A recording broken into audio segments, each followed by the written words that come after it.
So when we are having a hard time, we go to our girlfriends, a lot of us, because we want to cry. We want to tell them what's wrong. We want to tell them all the things. And we don't want our girlfriends to fix it or stop it or change it. We just want them to listen. And so I like to remind moms specifically as they're going into those times with their children, we want to fix it. We want to fix it and we want to stop it. And that's normal because it hurts us to see our children so upset. Getting pregnant and giving birth are two of the most exciting things you can ever hope to experience in this life. The moment you think you could be pregnant, you're frantically searching for all the best information, which is why you're here today. I'm Stephanie King, and with my many years of experience as a professional childbirth educator, doula, and lover of all things pregnancy, birth, and postpartum, I'm here to make preparing for your birth enjoyable, empowering, and totally easy. Each week, I'll cover different topics, interview professionals, and get into the nitty-gritty birth stories from mamas just like you. And when you're ready for more, you can join me in the My Essential Birth course at myessentialbirth.com, where I take you step by step through exactly how to prepare your mind, body, spirit, and partner for a birth you love. So let's get started.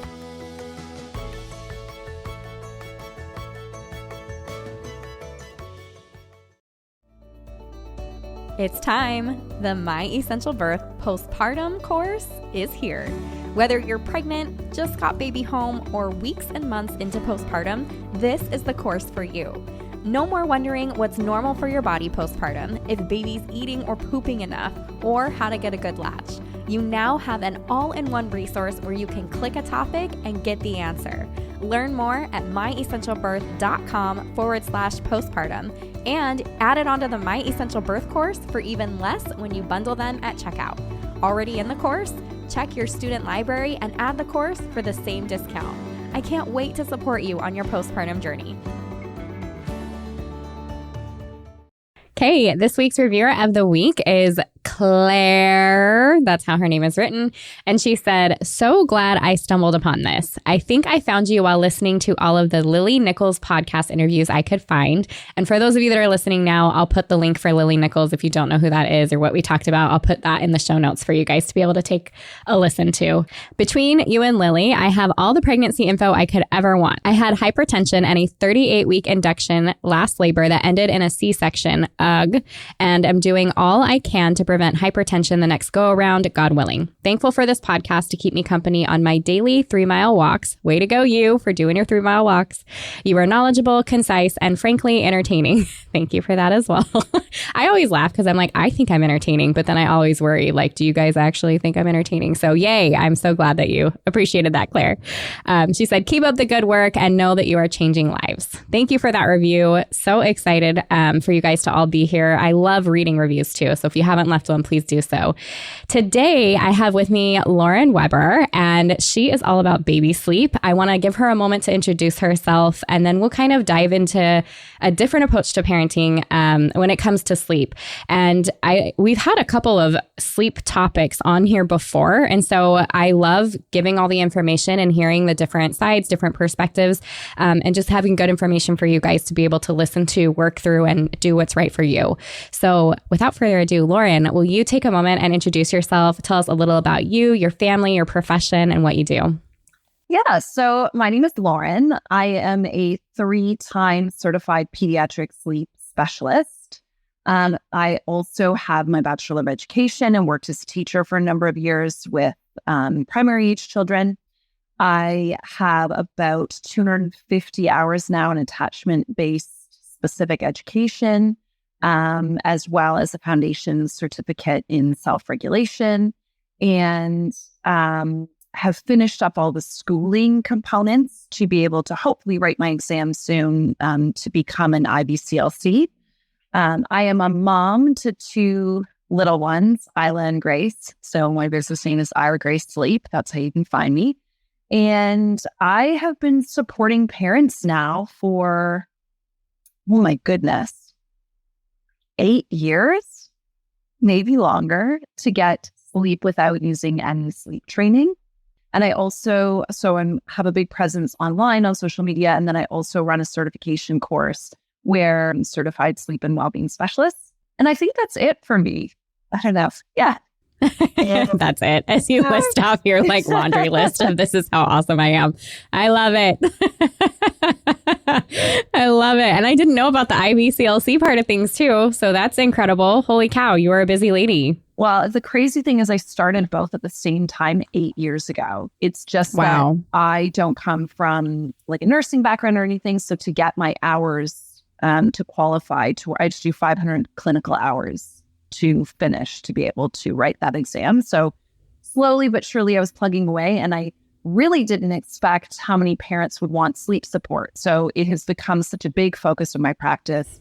But hopefully soon I will write that exam. I love that. And I love that people listening are hearing that, because that's what I try to get at when I'm asking, like, or when I'm recommending, like, go to an IBCLC. It's not just your regular lactation consultant that took a couple hours of a course on a weekend, which they have their place. And I mean, right. And that can be like a really excellent first person for you to get to. But when you're coming up to some of these struggles, I'm like, no, you don't understand. IBCLCs are the gold standard. And that's why you just talked about it. 500 hours and having to write this exam, and 8 years. And while you're raising children, like, it's no joke. You know what you're talking about by the time you're qualified. And that doesn't include, as you know, like the schooling component of it. So, going back to school for all the courses that you had to take, plus there was a number of hours in breastfeeding specific education. But I think that's interesting when you say that, just about, parents, one of their first challenges is usually either sleep or feeding. And so the beautiful part about the IBCLC is that it is like a regulated industry, whereas sleep, on the other hand, is not. So I always say my sleep certification course is intense. So they're certainly learning everything, and I feel confident about it. But in general, like, if you are looking for support, an IBCLC is an excellent place to go. Yeah, I love that. So, okay, kind of, and I love hearing the background behind the name too, the Isla-Grace, because I'm like, her name is Lauren. I wonder where that came from. And it's your children, which is so special. But talk to us a little bit about your approach to sleep, and kind of like, do you have a name for it, or what do you call it? What's kind of your philosophy behind it? Walk us through all of that. Yeah, so it's kind of funny because, one of the things is that I will say I went to like a very typical sleep program. So when I first was learning about baby sleep, I went through what I think most sleep trainers go through to become sleep coaches. But the approach that I was learning, which was around using separation-based sleep training, wasn't really resonating or sitting well with me.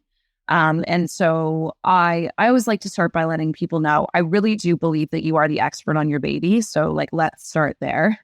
I also believe that it really is no one else's business how you parent your children. I really believe that you know what's best. And so when it comes time to sleep, it's very polarizing. I feel like we've got kind of this like cry it out, more separation-based sleep training approach on one side. And then on the other side is this very like waited out, kind of just don't do anything. And so as much as that waited out may be lovely for parents who don't want to sleep train, at the same time, many of us live in places where parents need to go back to work, and they're, needing to get sleep. So what we tried to do is find an approach that allowed parents to get more sleep. So getting the exact same results when you're changing patterns, but without using any separation. So we call it baby-led sleep. Really, I feel like it's like intuitive sleep changes. Like, I hate giving it like a title, because really what we want to do is we want to help parents to understand, what does normal infant sleep look like? So there is this huge misconception about how babies sleep. And so unfortunately, a lot of that came from really dated research that was done in like the 80s on what was at the time, because bottle feeding was pretty typical versus breastfeeding. So they were looking at a lot of bottle-fed infants who, as we know, sometimes that milk is digested a lot slower. So sometimes those babies are getting longer stretches, but also in a time where moms and babies were separated. So I don't know whether anyone was around I feel like I say it like I'm so old. You are not. Okay, so remember back in the day when you used to have a baby and they like took them away and they put them in a nursery and they swaddled them with a bunch of other babies and you go to look for your like it didn't happen to me. I'm not that old, but most of us that's what was happening when most of us were born. So we looked at normal infant sleep in a time when A, it was mainly bottle fed babies, and B, there was a lot of separation. So parents didn't understand, or when they looked at their sleep and we said, hey, this is like normal sleep for babies. But the reality is it is not. So what we really try to help parents to do is take some of the latest information that we have about infant sleep, help parents to understand what's normal, and then have conversations with parents around what's working and what's not working for them. And then how we can shift patterns the minute something isn't working, but we do it by increasing contact closeness and proximity versus using separation. I like that. Do you have, just as we're like talking, it makes me wonder if you have something that you kind of like glance at or in the back of your mind even as kind of like your own checklist that you go down when you're talking with parents, like new moms. For example, like maybe their concern is sleep, but you being, educated in the IBCLC side of things, is there like a process that you go through in your mind as you're talking with clients or with moms where you're like deducting information or even something that like moms that are listening? For example, we had a mom in our group just this week who was like, I'm 4 weeks postpartum, like baby's not sleeping well. Do you have any recommendations? And that was the question. And I'm like, oh, there's so much more information we need, because like what baby sleeps really great at 4 weeks. And like, I'm going through all these things in my mind. So when people come to you, like, is there kind of like a deduction method or like things that parents can pay attention to or look at that is not just sleep involved? So if they don't hear, see, or smell us, they're going to, because of that, from an attachment perspective, that's normal. But we really like to look at, okay, so the age of the baby, if they're waking every 2 to 3 hours, that's pretty typical. And that's what they're supposed to do. So we want to remember that babies are meant to, especially young babies, stay in a lighter stage of sleep. It's protective. So we want babies to wake up if they're hungry, if they're cold, if they're not breathing properly. So that is to be expected. When we start to hear parents talking about babies that are waking every hour or every hour and a half, and it's going on to kind of an extended period of time, we look for things like what's going on with feeding. So if you are a breastfeeding parent, or even if you're a bottle feeding parent, have you reached out to an IBCLC? Is your baby gassy and uncomfortable? Are they snoring? Are they mouth breathing? Are they gaining weight? Are they deep in the same way that they would impact us? So very often we see parents say, and I just know my baby's uncomfortable. Why aren't they sleeping? Well, they're not sleeping because they're uncomfortable. So there's a lot of things that can be happening kind of under the surface that have nothing to do with sleep at all. So if we get to a place where we're saying, okay, well, they're waking every 3 hours and that's pretty typical, then we can talk about shifting patterns if it's not working for a parent. But at the same time, there's a lot of babies who have things that are going on that have nothing to do with sleep. And the majority of them, it is feeding related. So those two, feeding and sleep, go hand in hand. That's awesome. That's really good information, I think, for moms to hear and kind of have in the back of their mind as you pregnant moms are listening right now. Kind of put that in the back of your mind that those two go together. I love that. So when you're talking to moms about sleeping, you talk about kind of this intuitive, do you go over bed sharing versus co-sleeping versus being in another room? Can you take a moment and kind of speak to that? Yeah, this is a hot topic. This is people get that like it ruffles feathers. So I want to start with a couple of things. First of all, bed sharing is the norm in the majority of the world. So let's just put that out there. This is a fact. Yes. It's just like it is. And some of that is culturally, that is a part of how parents sleep with their babies. They don't have a term for it. They don't call it co-sleeping or bed sharing or whatever. It's just sleeping. So it's just like naturally part of where babies and how babies sleep. The other thing is a lot of people cannot afford a separate sleep space or a separate sleep surface. There are other families where, they're living in countries that aren't safe. So the idea of putting a baby in a separate sleep surface or down the hall or whatever that might be is just not going to happen. So I always just want to start with the fact that it is the norm. A lot of medical professionals across the board, and I have heard the American Association of Pediatrics come out and say it as well, is like, if there is any chance that you are going to fall asleep with your baby in the middle of the night on a chair, on a couch, in a bed that has not been prepared for bed sharing, with a partner who does not know the baby is coming into the bed, you are better off to prepare your space for safe bed sharing than not. So I don't know anybody who isn't in that risky category, right? Unless you're really waking up once a night or twice a night and you're somebody who can wake up, do the feed, it's a quick feed and your baby's back to sleep. So this is just something to keep in mind. Now, there are rules around bed sharing to make it safer. So it's interesting because Professor James McKenna is one of the only people to have actually studied mothers and babies sleeping in a lab. So if you really want to go to the expert on bed sharing, you want to go to him. So he has an incredible book as well as a website called Safe Infant Sleep is his book. And you can look him up you can just Google him, and he's got an incredible website that gives you all sorts of information on safe sleep. And he's pretty great about answering questions, so you can email him as well. But if you are intending to bed share, it is important to be making sure that your space is set up for safe sleep. So the Safe Sleep 7, which is by La Leche, kind of lists some of those rules. Number one is that it needs to be a sober parent. It needs to be non-smoking parent. And it also really should be a healthy full-term baby is another one of the rules for that safe sleep. Lightly dressed on a hard, firm mattress. So we don't want a soft mattress. This one ruffles feathers as well. So I'm just going to say it, but we'll have the conversation about it and the reason why. So ideally, if you are bed sharing or you're breast sleeping, you are a breastfeeding parent. And so there's a couple of reasons behind this.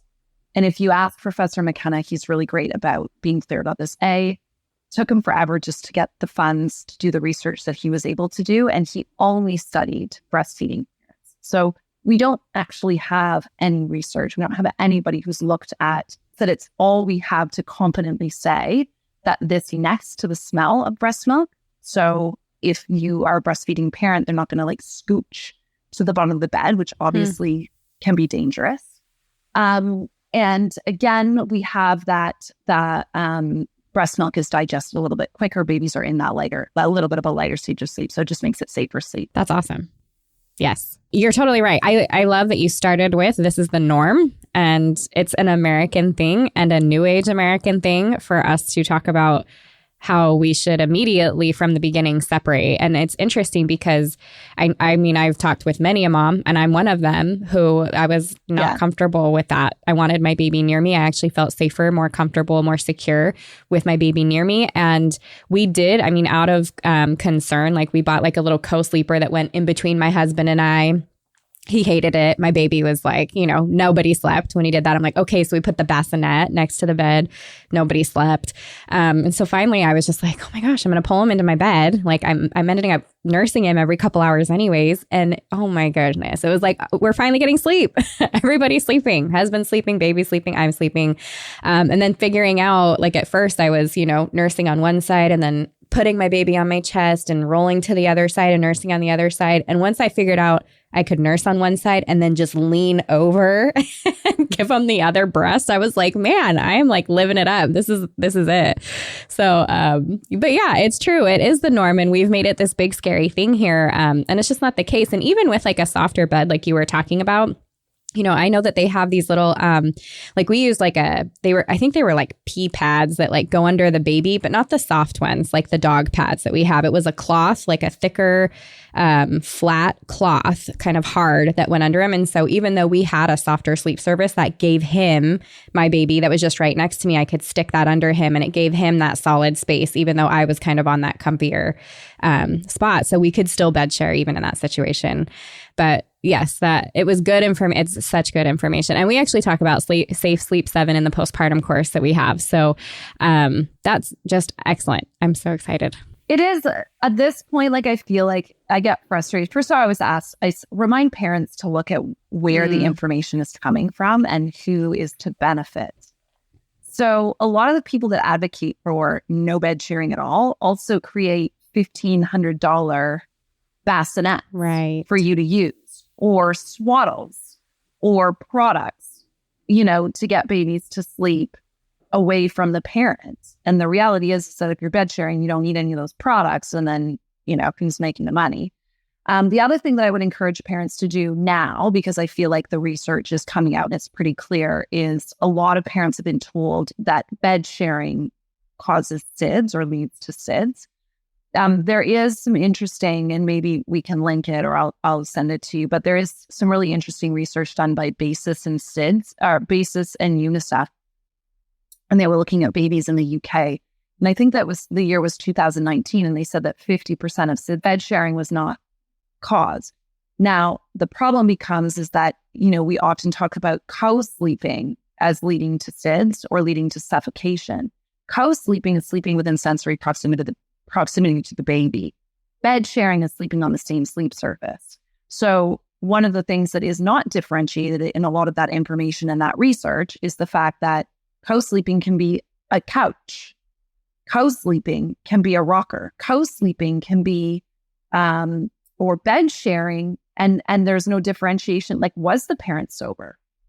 Did the partner in the bed know that the baby was there? Were they sleeping on a firm mattress? So, I always say to parents, it is important to think about that. Like, how many babies, when it comes time to suffocation against SIDS, and and there is some really great research now too about SIDS being a failure to rouse, not related to the environment, but being a failure to rouse.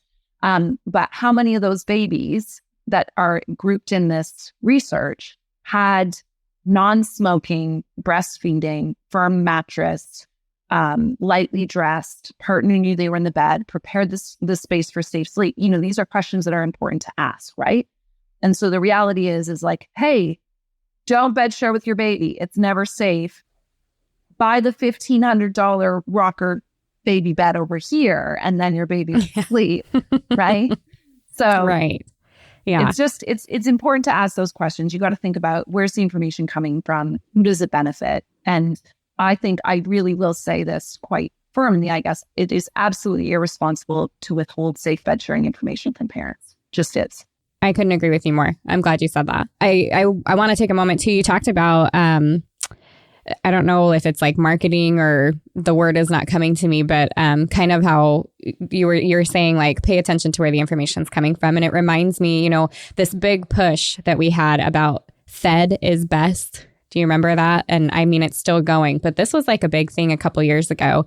And the people behind that were the formula companies. Was it Similac that was like the fed is best? Or anyways, it was one of the formula companies, and it was this big thing, like, stop going after these formula feeding moms and all this. And it's like, no, we're not doing that. But you're saying that, and it's to say that like formula feeding is this great thing, and it's great that it exists, but it's not for every mom. And breastfeeding is, nutritionally, it is the best thing for babies. So we should be educating, if you can't breastfeed, here's your options. But it's not, it's like fed is the very baseline. Like that's how you keep a baby alive. Like obviously we're all going to agree with that, But yeah, watching just the like marketing and stuff it's so interesting to me how, and then we like, as consumers, like get on these trains and we don't even realize like what the kind of damage that we end up doing some of the time. So yeah, I think that's good information. And this is true in the sleep world too. And I think like I oftentimes say to parents,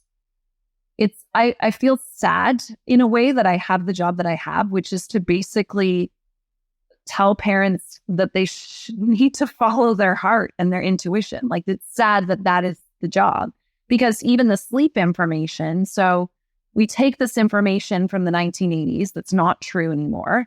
That, by the way, was like kind of created. The books that were from the 80s on sleep were by male physicians, didn't take care of their own babies in a time when we really didn't know what babies needed or who babies were. And says, well, my baby doesn't do that. They wake up every 3 hours and they want to be fed and they want to be changed and they want to snuggle and they want contact and they want closeness. And then we say, well, so you better hire someone so that we can tell them what to do. It's a mess. Okay, so let's get back on track. Sorry, that was my own thing that I took us off for a second.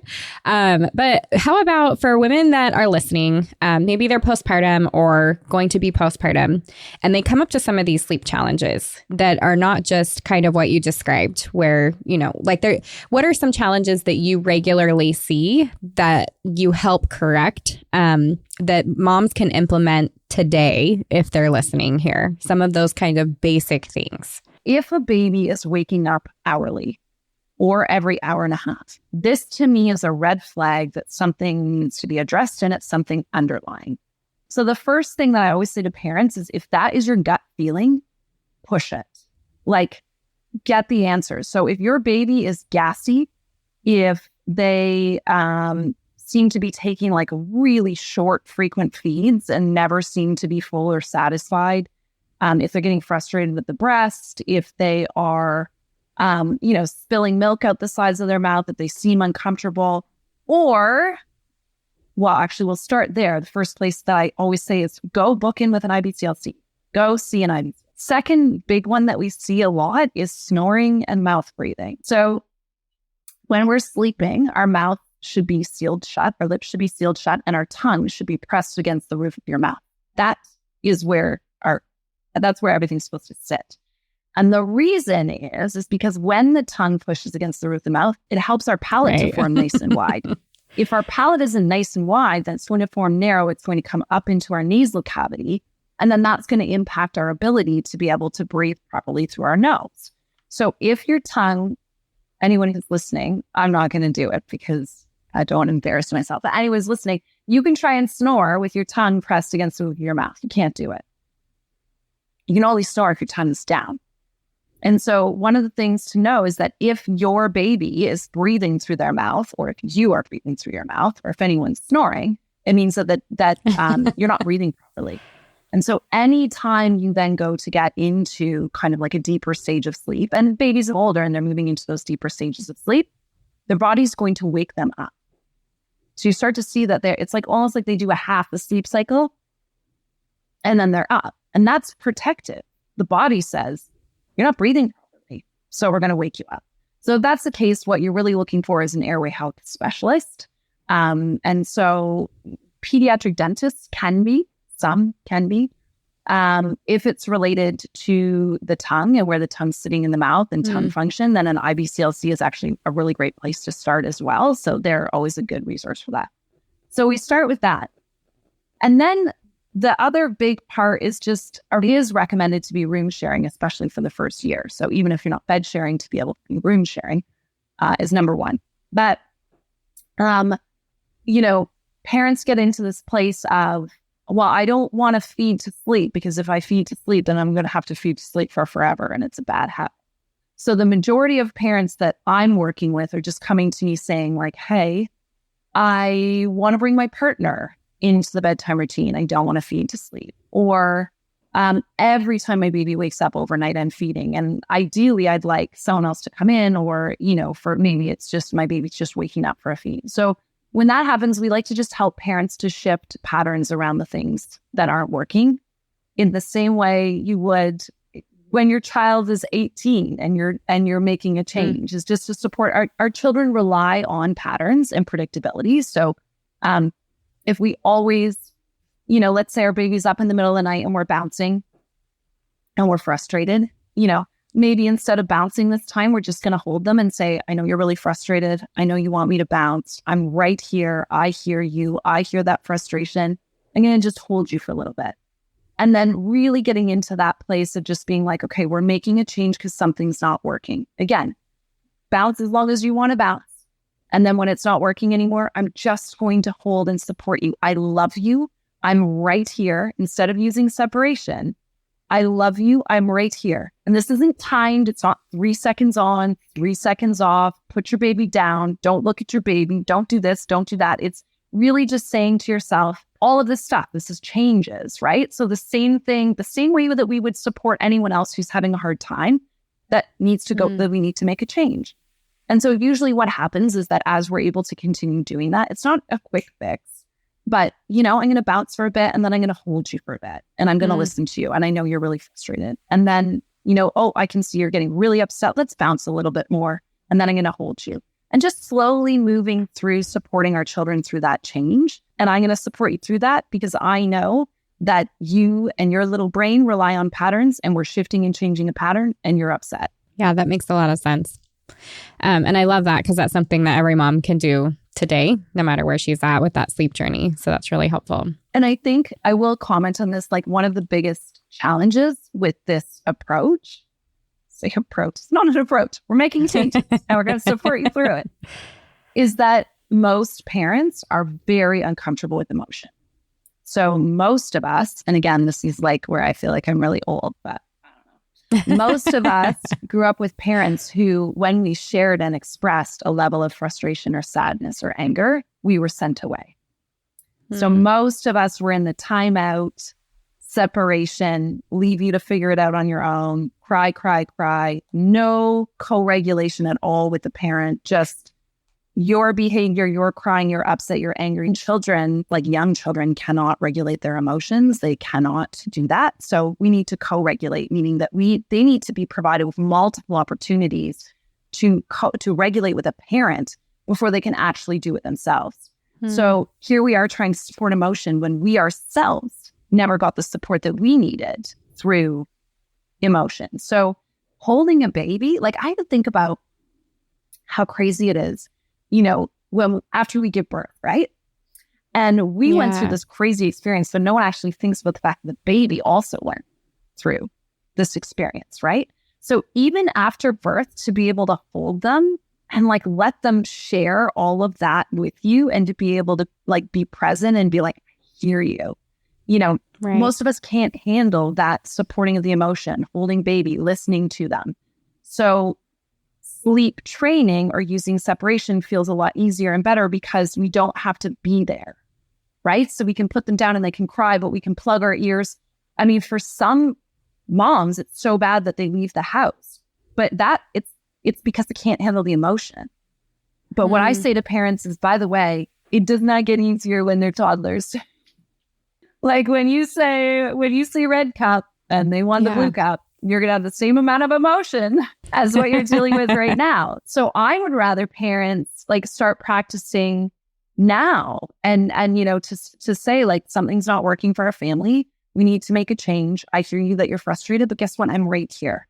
And like even having these conversations in your head, like whatever you need to tell yourself just to try to remain calm. I like that. It was actually, I know I told you before we jumped on here that I was on your Instagram page, and it was the video. I like got emotional and I'm like, I have to get off your page. The video of that dad.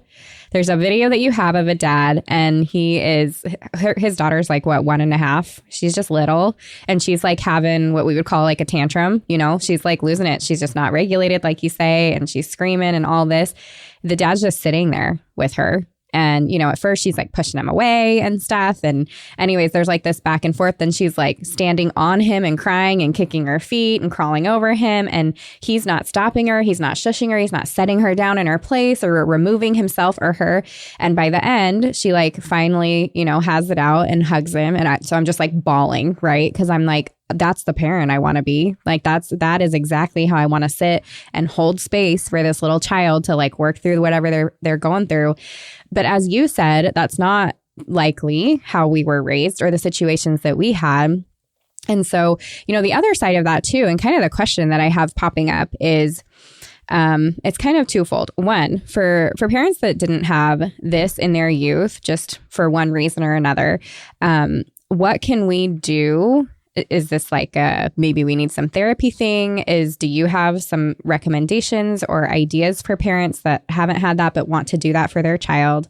And the other side of that is sometimes no matter how much you want to be that parent, you can't in that moment. It's too upsetting for you, or you're not in a good mental space for whatever the reason you cannot do that in that moment. It is safer for you to be in a different space or to remove yourself.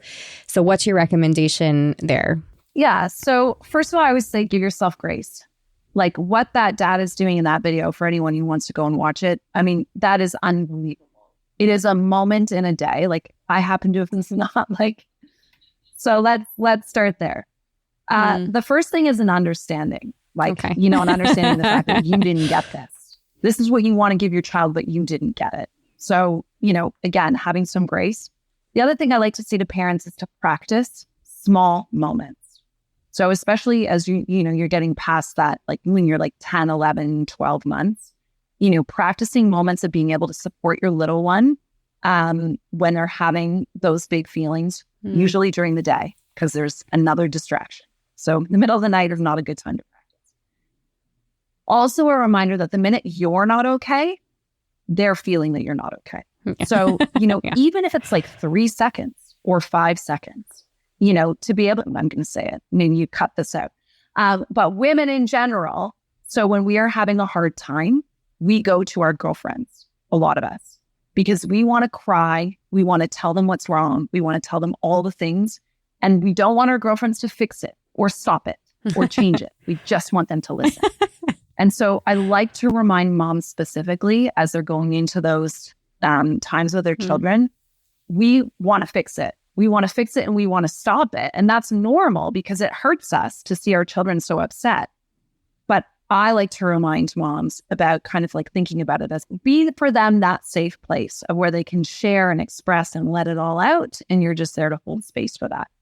But again, start with small moments, feeling great. They're not feeling great. So if you're trying to change something like bouncing and you are holding, it's been 3 seconds and all of a sudden you're feeling panicked, bounce again and start again the next day. Try it again the next day. Like it doesn't have to be an all or nothing. And small bits when they're little is amazing because then by the time they get to be toddlers, you're going to be in that place to be able to hold space. Now, this is different. You're feeling overwhelmed. It's okay to put your little one down and say, I just need to have a breather. I like to sit. I remember sitting in the chair. And I think sometimes we think our little ones are almost less than, or like we can't figure them out because they're smaller than us. That's not the case at all. So I remember sitting in the chair with my oldest and I just would rock back and forth. And at this point, she had so much going on. But I remember just sitting in the chair with her and she was telling me she's probably trying to tell me, I'm not eating properly and my tummy hurts and all the things. But I would sit there and I just would tell her about my day, the whole day.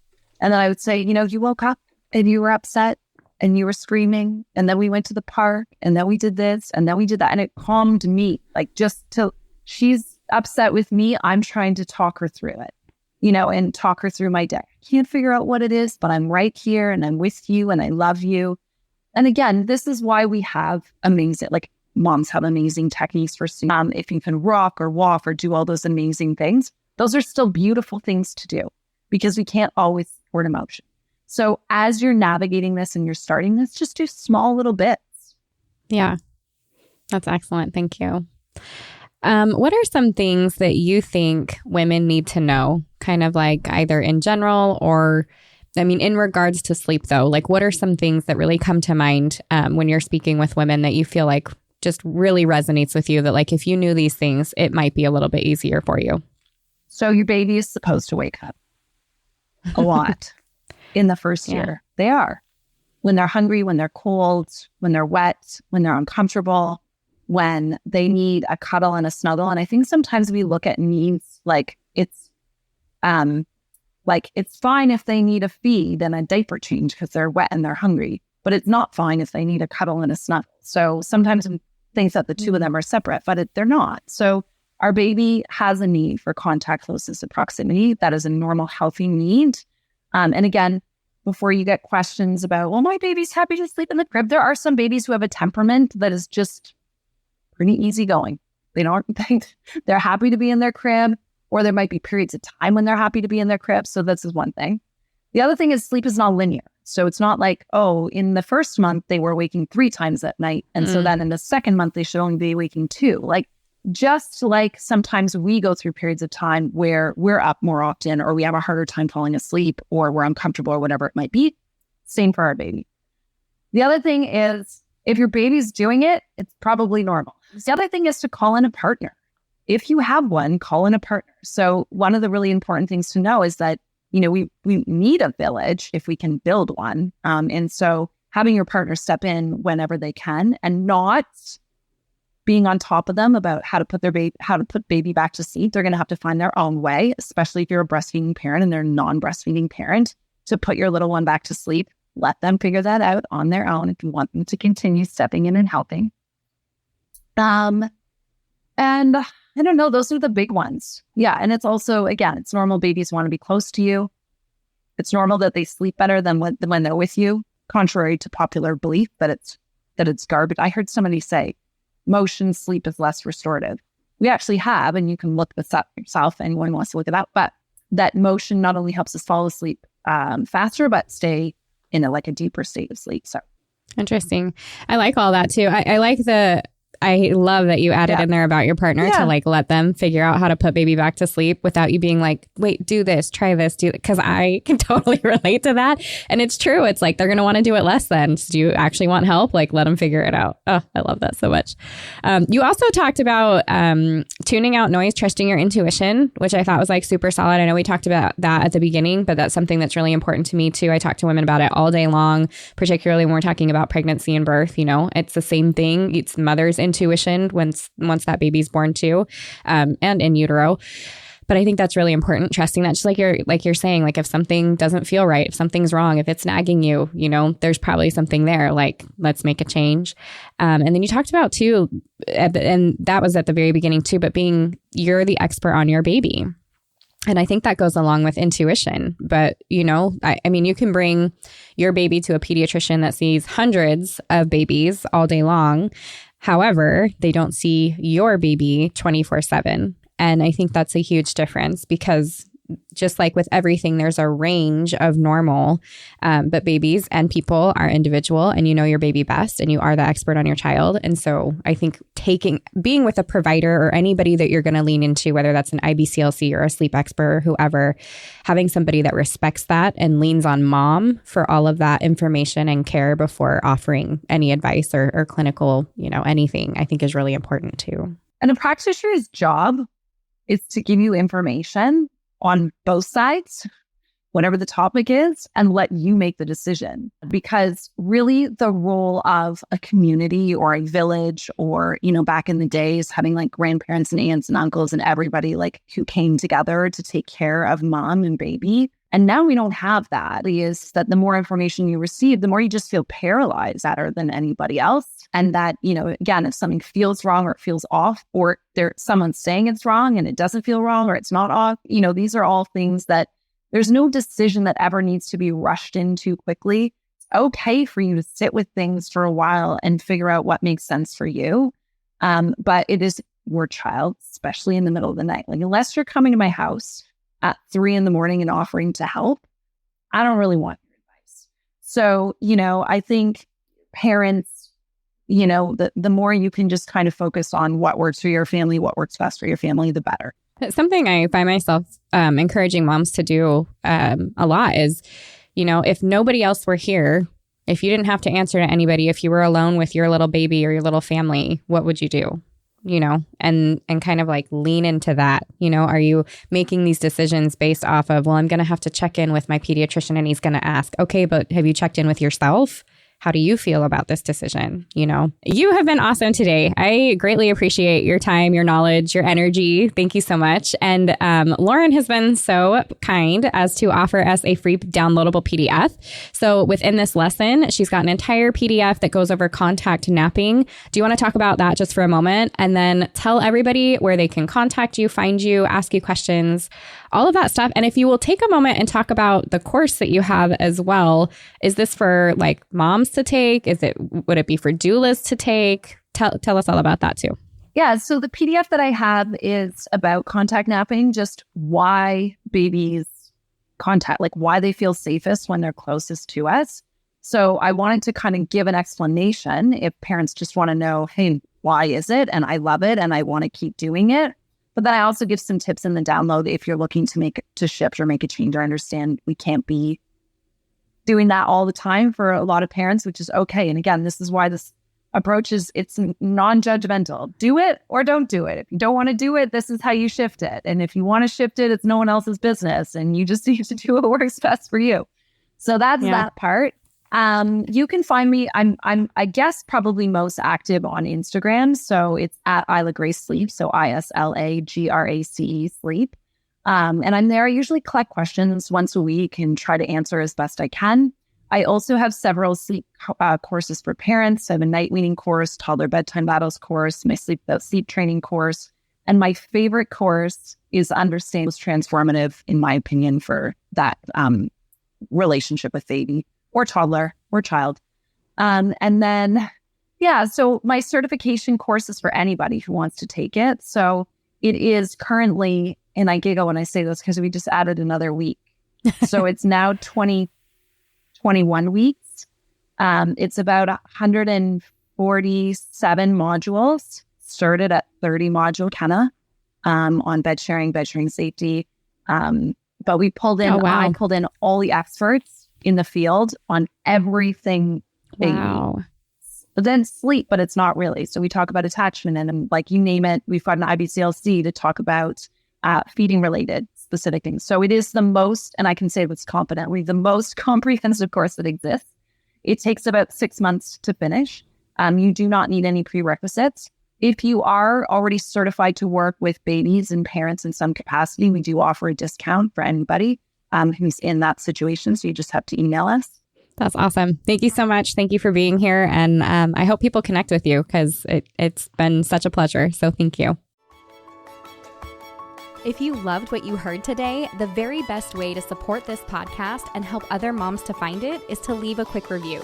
I read one at the beginning of the episodes, and I would love for yours to be next. And if you're ready for even more pregnancy, birth, and postpartum goodness, come join me in the My Essential Birth course at myessentialbirth.com, where I will hold your hand and walk you through pregnancy and birth step by step so you're totally prepared for a birth you'll love. See you next week.